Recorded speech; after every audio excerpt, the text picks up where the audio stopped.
Hello दोस्तों, आप सभी का स्वागत है मेरे यूट्यूब चैनल में। आज की कहानी है तो मेरा जुनून हो भाग 59। जब सना ने देखा कि करीम नैनी की तरफ देख रहा था, तब सना ने करीम से कहा, करीम, ये मेरी नैनी है।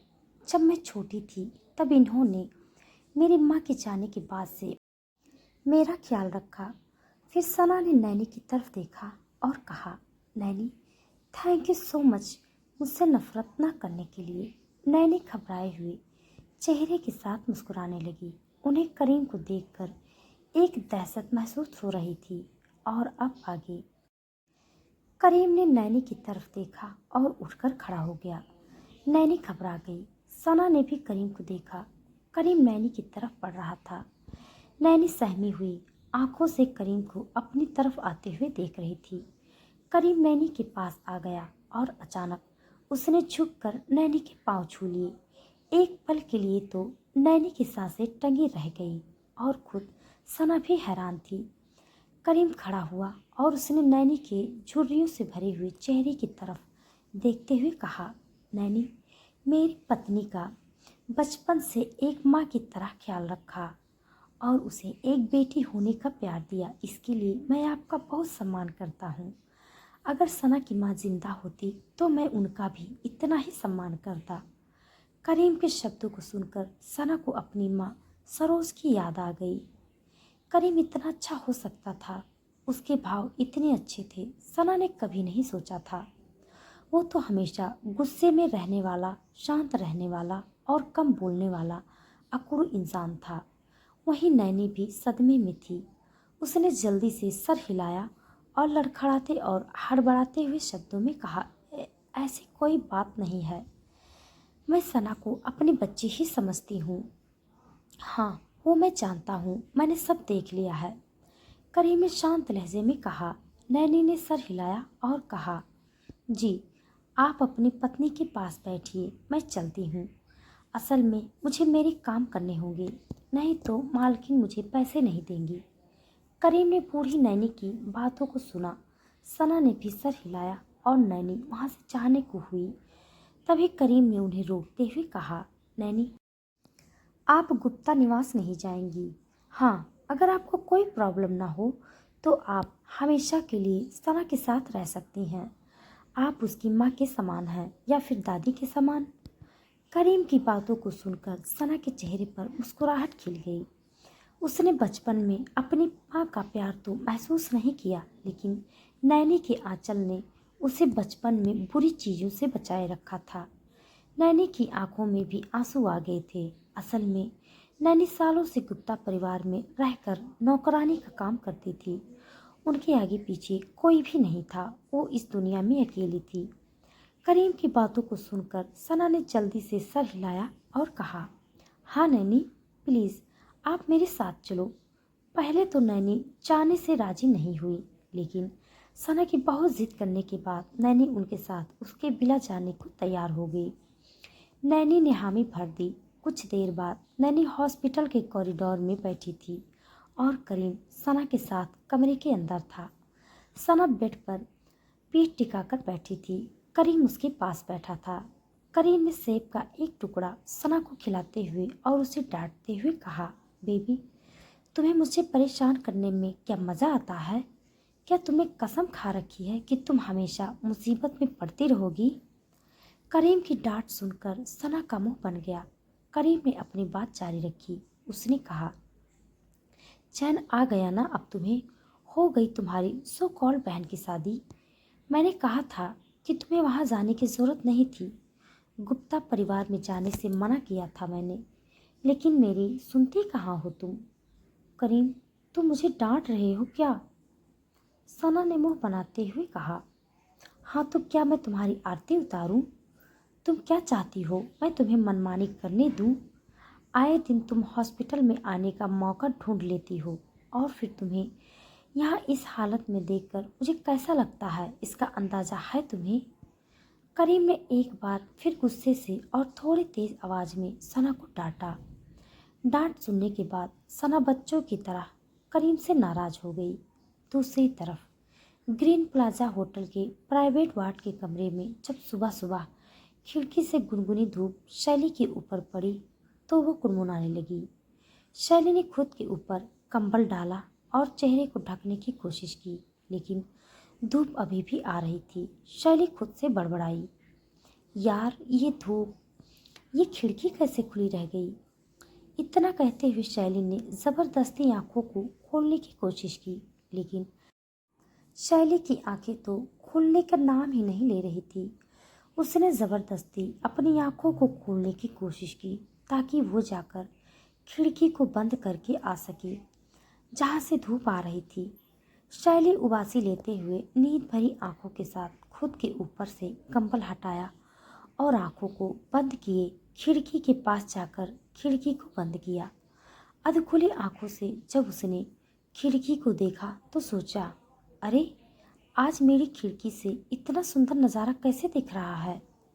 शैली ने एक पल के लिए इस बारे में सोचा और अपनी नींद के आगे हार मानकर वापस घूमकर बेड की तरफ बढ़ी ताकि जाकर दोबारा सो सके। लेकिन जैसे ही शैली ने पलटकर बेड की तरफ देखा तो जोर से चीखी, आ। शैली ने देखा सामने बेड पर एक आदमी सोया हुआ था और उसकी बॉडी पर कपड़े नहीं थे। उसकी बॉडी पूरी तरह नेक थी। यह दृश्य तो जैसे शैली के लिए शॉक भरा था। उससे भी बड़ा शॉक शैली को तब लगा जब उसकी आंखें पूरी तरह खुल चुकी थी और वो खिड़की के पास बिना एक भी कपड़ों के खड़ी थी। उसके बॉडी पर भी एक भी कपड़ा नहीं था। शैली की आंखें हैरानी से फैल गईं। उसके दोनों हाथ अपने आप ही उसके सीने पर चले गए। वहीं वो आदमी जो शैली के चीखने से जग गया था, उसने उसे घूरा और कहा, हे, तुम चीख क्यों रही हो? तुमने मेरी नींद खराब कर दी। उस आदमी यानी हर्ष के इतना कहते ही शैली का मुंह खुला का खुला रह गया। उसने दोनों हाथों को मोड़कर खुद को ढकने की कोशिश करते हुए जल्दी से बेड पर कूदते हुए चढ़ गई और फिर हर्ष के ऊपर से सारा कंबल खींचते हुए कहा, व्हाट नॉनसेंस, तुमने मेरी, मैं तुम्हें छोड़ूंगी नहीं। अपनी बात कहते हुए शैली ने जल्दी से पूरे कंबल को खींचा और खुद के ऊपर चारों तरफ से कवर कर लिया। केवल उसका सर ही इस वक्त कंबल के बाहर था।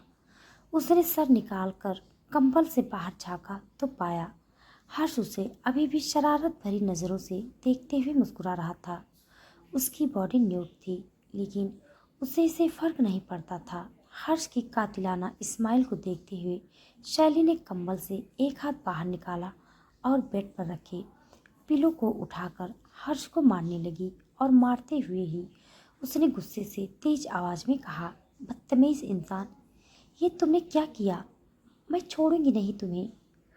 शैली हर्ष को धमकी दे रही थी, एक खोखली धमकी।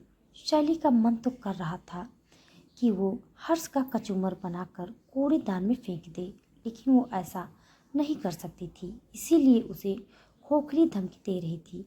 हालांकि अब उसे इस बात का एहसास था कि उसके साथ असल में क्या हुआ था। अपने साथ हुए घटना के बारे में सोचते हुए शैली की आंखों में नमी आ गई थी। वो अचानक फूट फूट कर रोने लगी। शैली को अचानक रोता हुआ देखकर हर्ष को समझ नहीं आया। हर्ष ने एक नज़र शैली की तरफ देखा और बेड से उठकर वॉशरूम में चला गया। शैली अपने साथ हुए इस कारनामे के बारे में सोच रही थी। भला उसने क्या किया कल रात? क्या इस आदमी ने उसके साथ वो सब किया? भला ये सब क्यों? कौन है ये आदमी? और सना, सना कहाँ गई? शैली रोते रोते खुद को बिस्तर में समेटती जा रही थी। तभी उसने वॉशरूम के खुलने की आवाज़ सुनी और हर्ष वॉशरूम से बाहर आ गया। हर्ष ने मिरर में बेड पर बैठी सुंदर सी लड़की को देखा तो उसे गुस्से से भरकर देख रही थी। हर्ष ने जल्दी से सर हिलाया और तभी कमरे पर किसी ने दस्तक दी। शैली ने पूरी तरह खुद को कवर किया। तभी हर्ष ने दरवाज़ा खोल दिया। सामने एक होटल का स्टाफ मेंबर था और उसके हाथ में एक ड्रेस था। उस ड्रेस को हर्ष ने ले लिया, कमरा बंद किया और अंदर आया। हर्ष शैली की तरफ बढ़ा और कहा, हे सुनो, ये लो, इसे पहन लो। शैली ने हर्ष को देखा, उसकी आंखें सूज गई थी। हर्ष अब भी उसे देख रहा था। हर्ष के हाथ में कपड़ा देखकर शैली ने जल्दी से उसे ले लिया और बदलने लगी। कुछ देर बाद जब शैली कपड़े बदल कर आई तो हर्ष उसे देखता ही रह गया। हाफ सॉल्फ स्कर्ट टॉप में बहुत प्यारी लग रही थी। क्या घूर रहे मुझे, पहले कभी लड़की नहीं देखी क्या? शैली ने हर्ष को घूरते हुए उसे कहा। हाँ, तुमने सही कहा। वैसे तुम्हारा नाम क्या है मिस जलेबी? जलेबी? शैली मुंह बनाकर बुदबुदाई। ये आदमी उसे जलेबी बुलाने की हिम्मत कैसे कर सकता था? शैली ने दांतों को पीसते हुए हर्ष का कॉलर पकड़ लिया और कहा, ओ मिस्टर अमीरी की दुकान, अपनी नज़र नीचे रखो, समझे? और ये जलेबी क्या है? हाँ, तुम हो जलेबी, मेरी प्यारी जलेबी, हर्ष ने स्माइल करते हुए कहा और शैली की कमर के इर्द गिर्द अपने हाथों को कसकर लपेट किया। शैली तिलमिला गई। वो जोर से चिल्लाई, ए छोड़ो मुझे, तुम्हारी हिम्मत कैसे हुई मुझे छूने की? तुमने मेरी छीन ली, तुमने मेरा फर्स्ट टाइम बर्बाद कर दिया। बताओ कौन हो तुम कहाँ से आए हो? शैली लगातार बस बोली ही जा रही थी। वो हर्ष को बोलने का मौका नहीं दे रही थी और अपने हाथ से हर्ष के हाथ को छुड़ाने की कोशिश करते हुए कहा, प्लीज़ लीव मी, कौन हो तुम? हर्ष ने देखा ये सुंदर और आकर्षक लड़की उससे उलझने की कोशिश कर रही थी और तो और वो लगातार बोले जा रही थी। हर्ष ने उसे शांत करवाने की कोशिश की लेकिन वो चुप ना हुई। वो बस बोली जा रही थी, मैं तुम्हें छोड़। शैली ने अभी इतना कहा ही था कि तभी हर्ष ने अपना होठ उसके होठों पर रख दिया ताकि वो शैली का मुंह बंद कर सके। हर्ष के दोनों हाथ शैली के कमर पर थे और शैली की आंखें हैरानी से फैल गई। हर्ष उसके बेहद करीब था। शैली को उसके चेहरे पर हर्ष की सांसों की गर्माहट महसूस हो रही थी। शैली अपनी जगह पर फ्रीज हो गई थी, मानो उसे सांप ने काट लिया हो। हर्ष ने मुंह खोला और डांटते हुए कहा, चुप, एकदम चुप। अपनी बात बोलते हुए हर्ष शैली के होठों को चूमने लगा। हर्ष और शैली के होठ एक दूसरे से जा मिले और हर्ष अब शैली को बेतहासा चूमे जा रहा था। हर्ष की बाहों में शैली मचल रही थी लेकिन हर्ष उसे छोड़ने को तैयार नहीं था। आखिरकार 15 मिनट के लंबे किस के बाद से हर्ष ने शैली को छोड़ दिया। शैली लंबी लंबी सांसें भरने लगी। उसे ऐसा लग रहा था जैसे उसकी सांस बस रुक ही जाने वाली थी। लंबी सांसें भरने के बाद जैसे ही शैली ने खुद को संभाल लिया, उसके अगले ही पल शैली ने एक जोरदार थप्पड़ हर्ष के गाल पर जड़ दिया और चिल्लाते हुए कहा, दूर रहो मुझसे। शैली का थप्पड़ जैसे ही हर्ष के चेहरे पर पड़ा, उसका चेहरा एक ओर लटक गया। हर्ष के चेहरे पर शैली के उंगलियों का निशान था। हर्ष के हाथ अपने आप ही अपने गालों पर चले गए। हर्ष के चेहरे का भाव तुरंत बदल गया और फिर हर्ष आगे बढ़ा। उसे अपनी ओर आता देखकर शैली को अंदेशा हुआ कि कुछ गलत होने वाला था। शायद उसने सोते शेर को जगाया था। शैली के मन में घबराहट हो रही थी। तभी हर्ष उसके करीब आ गया और फिर उसने शैली के हाथ को कस कर पकड़ लिया और गुस्से से एक एक शब्द को चबाते हुए कहा, सोचा नहीं था इन खूबसूरत हाथों में इतनी जान होगी मेरी जान। इतना कहते हुए हर्ष ने शैली का हाथ पकड़कर उसके हाथ को मोड़कर पीठ के पीछे लगा लिया, जिससे शैली को अपने हाथ में तेज दर्द हुआ और वो चीखी, आह, छोड़ो मुझे, दर्द हो रहा है, प्लीज लीव मी। शैली को तेज दर्द महसूस हो रहा था और उसकी आंखों से आंसू की बूंदें उसके गालों पर बहने लगी थी। लेकिन हर्ष इस वक्त बिल्कुल निर्दयी हो गया था। उसने सर हिलाया और गुस्से और नफरत से भरकर कहा, मैं सच ही कहता था, तुम जैसी लड़कियां केवल पैसों की भूखी होती हैं। कल तुम अपने पैसों के लिए मेरे पीछे आई और फिर कमरे तक आ गई और आज जब मैं अपनी मर्जी से तुम्हें छू रहा हूँ तो तुम सती सावित्री बनने की कोशिश कर रही हो। हाँ, क्या मैं तुम्हें बेवकूफ़ लगता हूँ? शैली के मारे थप्पड़ से हर्ष पूरी तरह आग बबूला हो गया था। हर्ष को काफ़ी गुस्सा आ रहा था। हर्ष के इतना कहते ही शैली ने भी उसे जोर से धक्का दिया और चिल्लाते हुए कहा, क्या कहा तुमने? मैं तुम्हारे पीछे आई थी? भला मैं क्यों आऊँगी तुम्हारे पीछे? मैं तो तुम्हें जानती भी नहीं। बकवास बंद करो अपनी, समझे? मैं बकवास नहीं कर रहा हूँ। क्या कल रात तुम मेरी बाहों में आकर नहीं गिरी थी? चंद पैसों के लिए तुम मेरे बिस्तर तक आ गई। हर्ष गुस्से में अपनी बात बोल गया। ये बोलने के बाद हर्ष को एहसास हुआ कि उसे ये नहीं बोलना चाहिए था, क्योंकि उसने शैली की आंखों में आंसू के साथ साथ एक अजीब सी कशक देखी। वही ये सुनते ही शैली फूट फूट कर रो पड़ी। आज उसके साथ जो भी हुआ उन सब में उसकी कोई गलती नहीं थी। शैली ने रोते हुए हर्ष को धक्का दिया और कमरे से दौड़ते हुए भाग गई।